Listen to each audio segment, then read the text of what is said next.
Our story today is called Manna, Quail and Water. But it wouldn't be the same without Dave the dog, so I'm going to call him up.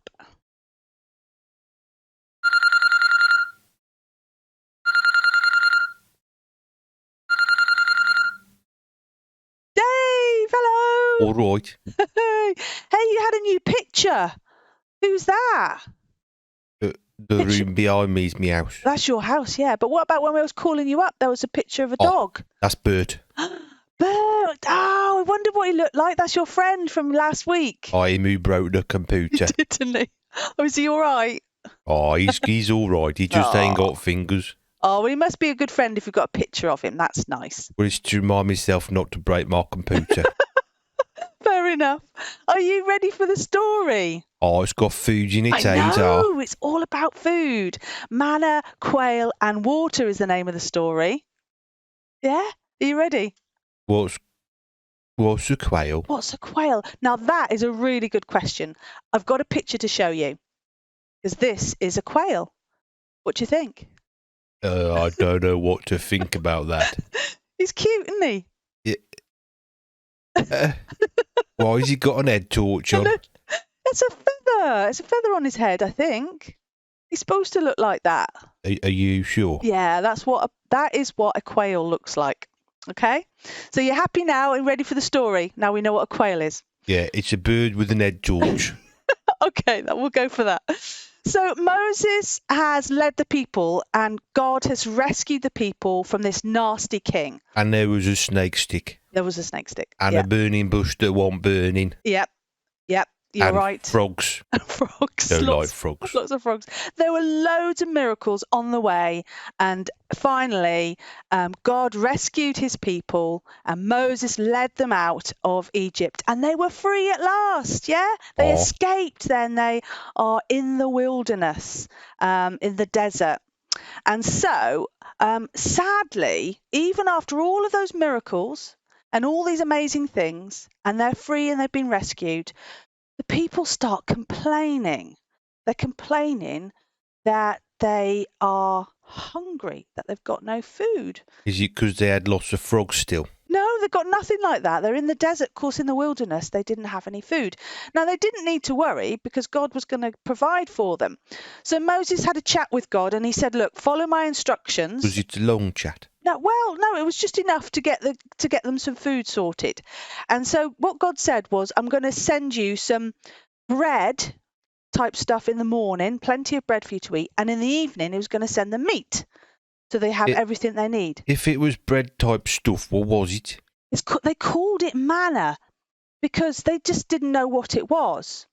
Because when they saw it, it was like frost on the ground, like a white flaky frost.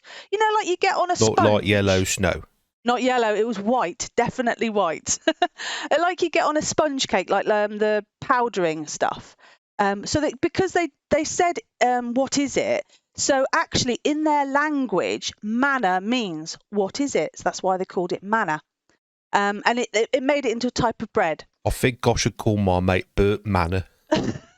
What is it? Okay, so what they were told to do by God was they were to collect the manna in the mornings, every morning, except on a Sunday, and then they should be resting on a Sabbath on a Sunday.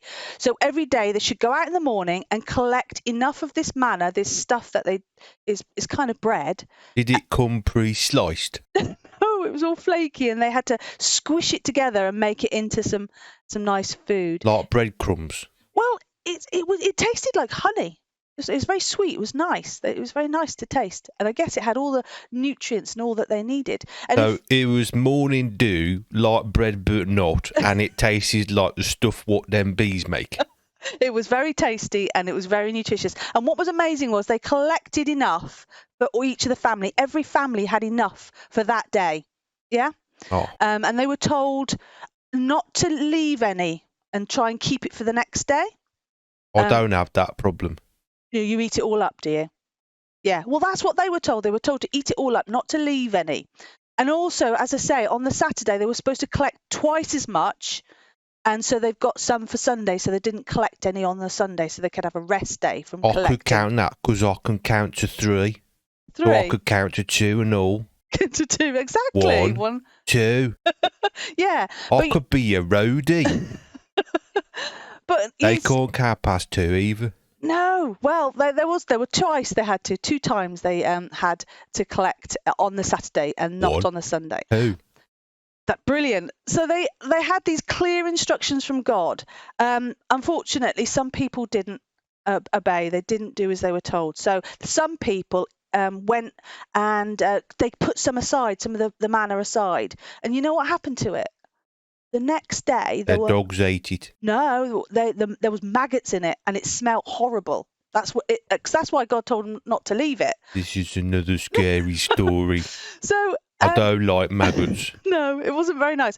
But if they had listened and they did as they were told, then that wouldn't have happened, you see. And then also, you never guess what? On Sunday, some of the people went and tried to collect food, the manna, and it wasn't there because it wasn't supposed to be there. But never mind, those were the instructions. They were supposed to follow it. And then in the evening, so they had their manna in the morning, and then in the evening, all these quail flew in, whoosh, and they had them. It must have been very bright with them birds with them head torches. No. Is that so they could find them like a beacon or something to see them? No, they just flew in, and then the people took the food, and they had bread in the morning and meat in the evening. Did the quail not mind being got? No, they were meant to. I got friends who ducks, you see. Yeah, I think it was their time. You see, it was their time. They was dead. Yes. But you see, the main thing is the people were in the desert and they had plenty of food, which is very exciting. Awesome. Yeah. And of course, they were wandering in the desert, so they were traveling a lot to get to the right place.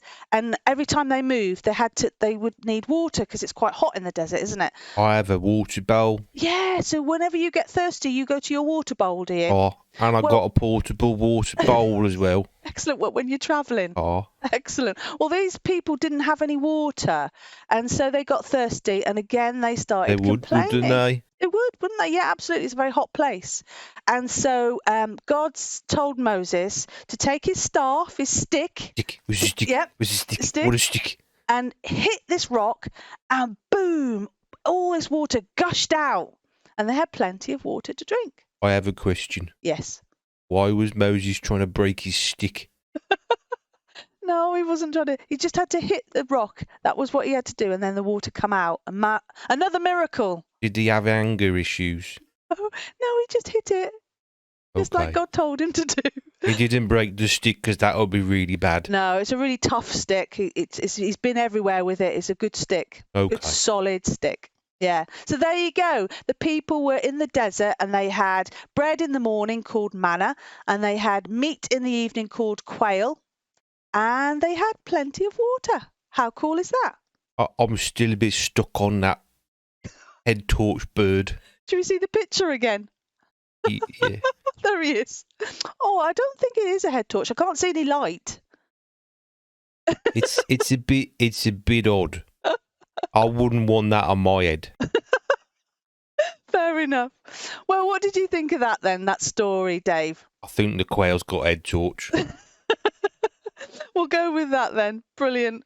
Well, what are you up to do to the rest of the day then? What are you going to do today? Eating. Eating. Oh, yeah. All this talk of food. I'm actually a bit hungry now. Yeah, good idea. Let's go then and get some food. We'll see you next time, Dave. Oh, sorry. I was off my food. Bye. See ya. And that's story time.